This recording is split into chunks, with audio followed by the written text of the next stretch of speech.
नमस्कार दोस्तों, क से कहानी चैनल में आप सबका स्वागत है। दोस्तों, आज मैं आपको एक ऐसे महान ऋषि के बारे में बताने जा रही हूँ, जिनके बारे में इससे पहले आपने कभी नहीं सुना होगा। हमने न जाने कितने महान पुरुषों, ऋषियों, मुनियों की कथाएं, कहानियां सुनी हुई हैं, परंतु कई ऋषि, महान व्यक्ति ऐसे हुए हैं जिनका ज्ञान इतिहास के नीचे दबा हुआ है और जिन्हें जानना हम सबके लिए अति आवश्यक है। ऐसे ही एक ऋषि हुए थे त्रेता युग में, ऋषि अष्टावक्र। अष्टावक्र यानी कि 8 जगहों से वक्र यानी कि टेढ़ा। तो दोस्तों, क्या आप जानते हैं, भगवत गीता के बारे में हम सभी को पता है, पर अष्टावक्र गीता ज्ञान योग की सबसे महत्वपूर्ण पुस्तकों में से एक है, जिनकी प्रशंसा श्री रामकृष्ण परमहंस और श्री रमण महर्षि ने भी की है। जैसे गीता में श्री कृष्ण और अर्जुन का संवाद है, वैसे ही अष्टावक्र गीता में श्रोता श्री जनक और वक्ता श्री अष्टावक्र हैं। गीता में कर्म, ज्ञान और भक्ति तीनों का वर्णन हुआ है, पर अष्टावक्र गीता में केवल ज्ञान योग का ही विवेचन हुआ है।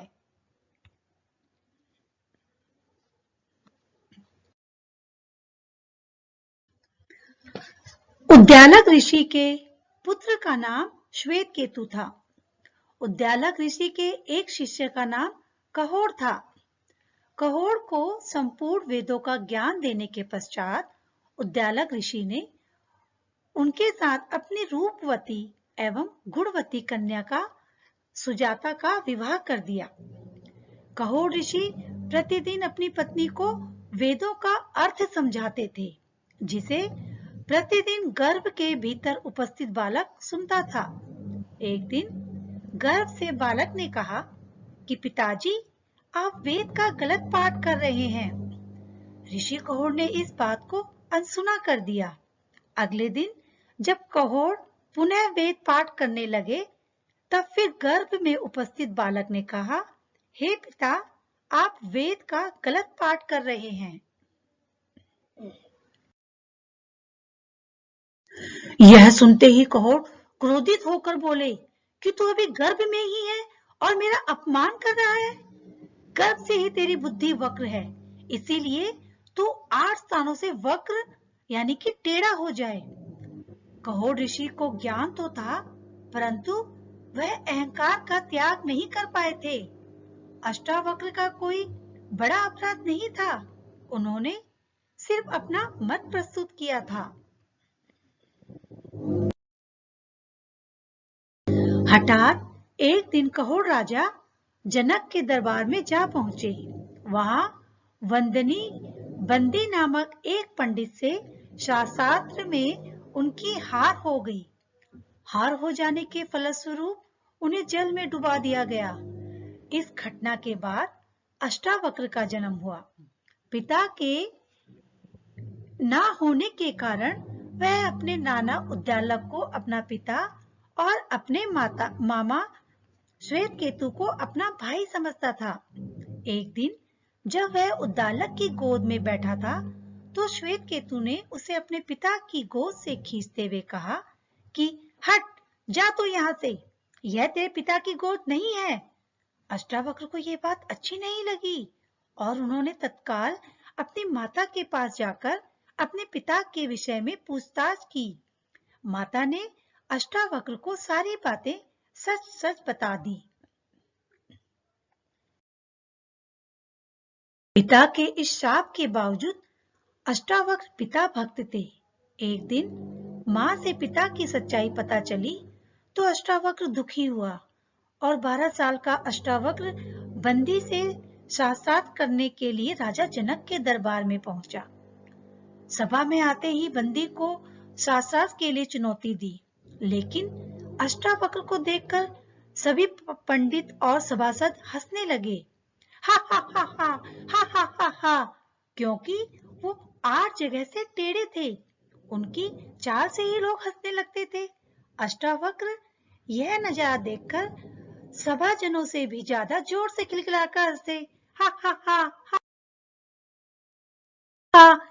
महाराजा जनक अपने सिंहासन से उठकर अष्टावक्र के पास आए और उसे प्रणाम कर बोले कि यह सभी विद्वान और मंत्री लोग आप पर हंसे, यह तो समझ आता है, लेकिन आपकी हंसी का क्या तात्पर्य है? कृपया समाधान करें। तब अष्टावक्र ने कहा, अब अष्टावक्र भी ज्ञान में बहुत निपुण थे। उन्होंने बोला कि महाराज, मैं तो समझता कि ये विद्वानों की सभा है, यहाँ पर ज्ञान पर चर्चा होती होगी, पर मैंने यहाँ आकर पाया कि यहाँ पर तो सभी के सभी चर्मकार हैं। मेरे इस शरीर पर हंस रहे हैं, मेरे बाहरी रंग रूप के ऊपर इन्हें इतना उपहास आ रहा है। इतने में एक ब्राह्मण खड़ा हुआ और बोला, हमें तेरी व्यंग्यात्मक काया देखकर हंसी आ रही है। वक्र बोला, राजन, मैंने सुना था कि आपकी सभा में विद्वानों का समूह है, जबकि मैंने तो यहाँ आकर यही जाना कि मैं तो चर्मकारों के जमघट में आ पहुंचा हूँ, और यही देखकर मुझे हंसी आ गई। यह किस पर हंसे? मेरे इस शरीर पर या उस ईश्वर पर जिसने इस शरीर को बनाया है? मेरे हाड़ मांस की वक्रता पर हंसने वालों की वक्र बुद्धि पर मैं हंस रहा हूँ। ये सभी लोग मानसिक वक्रता से पीड़ित हैं और ये विद्वान तो कतई नहीं हो सकते। इसीलिए आपकी सभा में इन मूर्खों को देखकर मुझे हंसी आ गई है।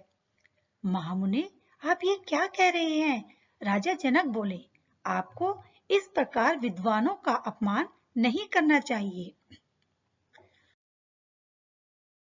अष्टावक्र ने कहा, सीधी सी बात है, इनको चमड़ी ही दिखाई पड़ती है, मैं नहीं दिखाई पड़ता।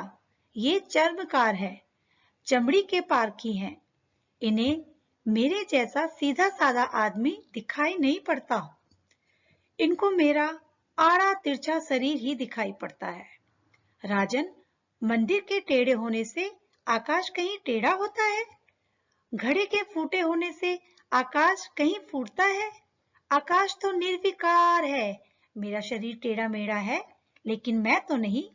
वैसे भी किसी भी व्यक्ति को उसके ज्ञान से जाना जाना चाहिए, उसके शरीर और उसके रूप रंग से नहीं। यह जो भीतर बसा है, इसकी तरफ तो देखो। मेरे शरीर को देखकर जो हंसते हैं, वे चर्मकार नहीं तो क्या हैं? बालक के मुख से इस ज्ञानपूर्ण बात को सुनकर सभी सभासद आश्चर्यचकित हुए और लज्जित भी। उन्हें अपनी मूर्खता पर बेहद पश्चाताप हुआ।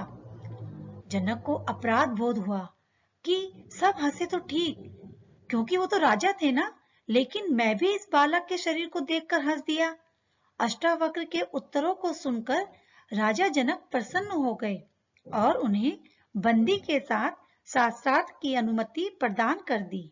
बालक अष्टावक्र ने अपने ज्ञान और तर्कों द्वारा आचार्य बंदी को परास्त कर दिया। बंदी के परास्त हो जाने के द्वारा शास्त्र जनित ज्ञान के अहंकार पर अपना तर्क देते हुए अष्टावक्र कहते हैं, संपूर्ण ज्ञान अहंकार को नष्ट कर देता है। अपूर्ण ज्ञान ही अहंकार को जन्म देता है। शास्त्र को शस्त्र नहीं बनाना चाहिए। शास्त्र जीवन का प्रसार करते हैं और शस्त्र जीवन का अंत। बंदी को अपनी भूल का एहसास हो गया। तब उन्होंने कहा कि वह वरुण के पुत्र हैं और उसने सब हारे ब्राह्मणों को अपने पिता के पास भेज दिया था। वह उन सभी को अभी वापस बुला लेंगे। ऐसा ही हुआ और सभी हारे हुए ब्राह्मण वापस आ गए। उन्हीं में अष्टावक्र के पिता कहोड़ भी थे। अष्टावक्र पिता को पाकर बेहद हर्षित हुए। रात भर राजा जनक सो न सके। दूसरे दिन सम्राट जब घूमने निकले तो उन्हें वही बालक अष्टावक्र खेलते हुए नजर आया। वे अपने घोड़े से उतरे और उस बालक के चरणों में गिर पड़े। कहा, आपने मेरी नींद तोड़ दी। आप में जरूर कुछ बात है। आत्मज्ञान की चर्चा करने वाले शरीर पर हंसते हैं तो वह कैसे ज्ञानी हो सकते हैं? प्रभु, आप मुझे ज्ञान दो। इसके बाद राजा जनक ने अष्टावक्र को अपना गुरु बना लिया और उनसे आत्मज्ञान प्राप्त किया। सबसे पहले अष्टावक्र ने कहा, जो जो अज्ञान है उसे जान लेना ही ज्ञान की शुरुआत है।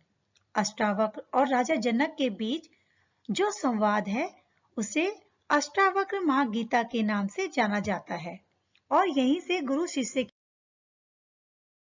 परंपरा भी शुरू होती है। अष्टावक्र जी ने अपने आचरण से जो गीता ज्ञान दिया है उसका सार संदेश यह है कि शरीर नाशवान है तथा शरीर के अंदर विद्यमान चैतन्य ऊर्जा अर्थात आत्मा अमर है। यही बात मन बुद्धि से समझ लेना ही ज्ञान प्राप्ति या आत्मबोध है। तो दोस्तों, इस कहानी से हमें यह शिक्षा मिलती है कि किसी व्यक्ति या वस्तु के बाह्य रूप से आकृष्ट होकर उसकी श्रेष्ठता का मापदंड तय ना करें और ना ही उसके ज्ञान पर संदेह करें। धन्यवाद दोस्तों। आपको ये कहानी कैसी लगी आप प्लीज कमेंट सेक्शन में मुझे लिखकर बताइए और अगर आपको मेरी कहानी पसंद आती है तो प्लीज इसे सब्सक्राइब, लाइक एंड शेयर कीजिए। ऐसी ही और अच्छी रोचक सीख देने वाली कहानियां लेकर मैं आपसे फिर मिलूंगी। तब तक के लिए टाटा, बाय बाय।